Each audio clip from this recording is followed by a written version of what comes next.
नमस्कार, the wire bulletin में आप सभी का स्वागत है। मैं हूं ऋतु तोमर और आइए नजर डाल लेते हैं सबसे पहले सुर्खियों पर।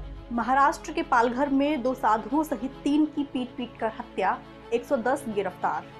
भारत में एक दिन में कोरोना के मामलों में रिकॉर्ड बढ़ोतरी, कुल मौतें बढ़कर 560 हुई। केंद्र सरकार ने कहा, राज्य लॉकडाउन में छूट हमसे अलग जाकर नहीं दे।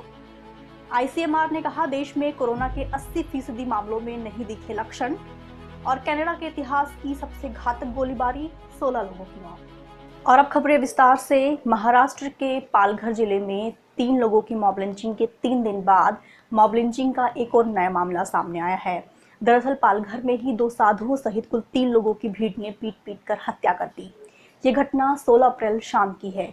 पुलिस का कहना है कि 16 अप्रैल की शाम को ये लोग जो हैं वो मुंबई के कांदीवली से सिलवासा जा रहे थे कि जब वो इस गांव से गुजरे तो यहाँ पर गांव वालों ने इन्हें चोर समझकर इन्हें लाठी और डंडों से इतनी बुरी तरीके से पीटा कि इनकी मौके पर ही मौत हो गई। इन तीनों लोगों पर कुल 70 से 80 लोगों की भीड़ ने हमला किया।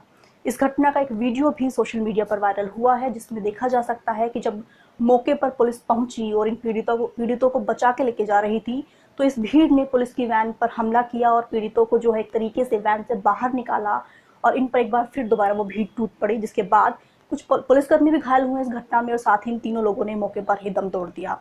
आपको बता दें कि ये पहली ऐसी घटना नहीं है महाराष्ट्र के पालघर में जहां पर एक तरीके से भीड़ का जो है वो कहर देखने को मिला। इससे पहले भी गढ़चिचौली वाले जगह पे भीड़ ने जो है 3 लोगों पर हमला कर दिया था। एक तरीके से मॉब लिंचिंग की गई थी जिसमें उन तीनों लोगों की मौत हो गई थी। अब आपको बता दें, जो ताजा मामला है, इस ताजा मामले में पुलिस ने कुल 110 लोगों को गिरफ्तार किया है, जिसमें से 9 नाबालिग हैं और इन्हें जो है 30 अप्रैल तक पुलिस की हिरासत में भेज दिया गया है, जबकि नाबालिगों को किशोर सुधार गृह भेजा गया है। अब अगली खबर, देश में कोरोना वायरस से मरने वालों की संख्या बढ़कर 560 हो गई है, जबकि कुल संक्रमितों की संख्या बढ़कर 17,265 हो गई है।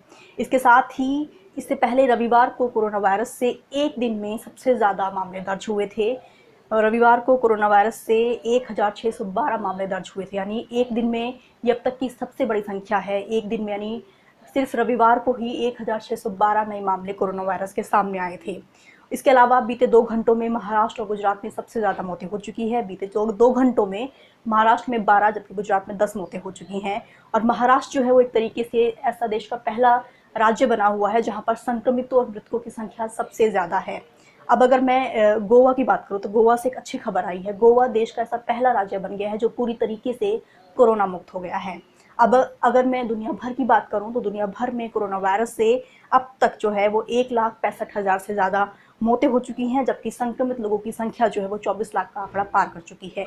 अमेरिका जो है अभी भी सबसे ज़्यादा संक्रमित और प्रभावित देश बना हुआ है। अमेरिका में ही अब तक 40,000 लोगों की जो मौत है वो कोरोना वायरस की वजह से हुई है, जबकि 7.5 लाख से ज़्यादा लोग जो है वो कोरोना वायरस से संक्रमित हैं।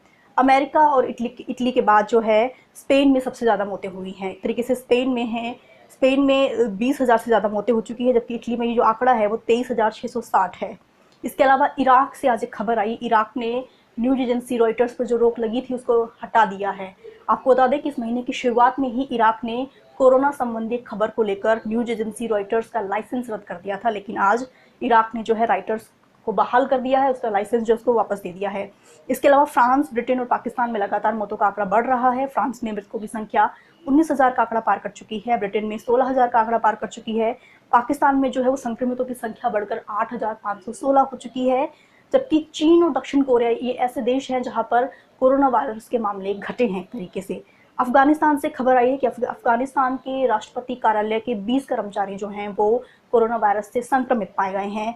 उसके अलावा अमेरिका में कई भारतीय अमेरिकी जो थे, जो डॉक्टर्स थे, जो भारतीय मूल के जो डॉक्टर्स थे वो भी जो हैं वो कोरोना वायरस की लगातार चपेट में आ रहे हैं। और अब अगली खबर, केंद्र सरकार ने सभी राज्यों से अपील की है कि कोई भी राज्य अपने यहाँ पर लॉकडाउन के नियमों का उल्लंघन ना करे और लॉकडाउन के नियमों को लेकर एक तरीके से केंद्र सरकार की गाइडलाइंस का पालन करे।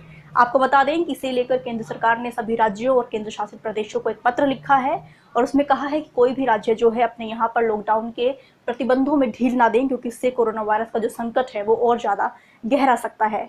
आपको बता दें कि हाल ही में केरल सरकार ने अपने यहाँ पर लॉकडाउन के नियमों में कुछ छूट दी है, जिसके तहत केरल में होटल, रेस्टोरेंट, सैलून और बुक स्टोर्स को खोला गया है, जिस पर एक तरीके से केंद्र सरकार ने आपत्ति जताई है और केरल सरकार को अलग से एक पत्र लिखा है जिसमें कहा है कि केरल सरकार जो है इस तरह नियमों का उल्लंघन ना करे और केंद्र सरकार के ही लॉकडाउन के नियमों का पालन करे और उसी की गाइडलाइंस के अनुरूप वो काम करे।